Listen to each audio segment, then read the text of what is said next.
Hi everyone, in this video, I will show you how to create EVM wallet address in Metamask. So first, open or launch your Metamask application, enter your password here or unlock using your fingerprint. Once done, what you're going to do is you have to click this icon right here. Basically, after you tap this, you will see this browser view.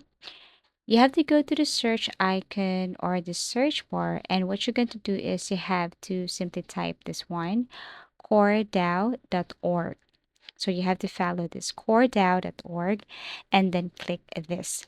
Once you tap this one, you should see this result, same as this one. Now, what you're going to do here is you have to scroll, and then here you have to look for Add Core and Network. So you have to scroll down and then look for Add Core and Network, which is this one right here.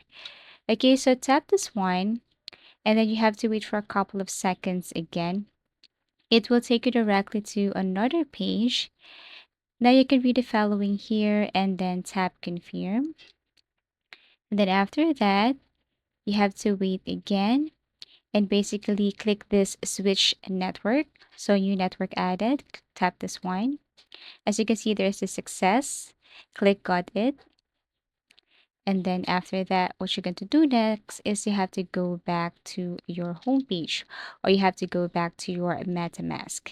You should see that EVM up there. So let me tap this one right here and I will show you what it looks like. So basically, you should see your EVM wallet address up here. So actually, that's how easy it is to simply create EVM wallet address in MetaMask. So that's it. Thank you for watching and see you again in our next video tutorials.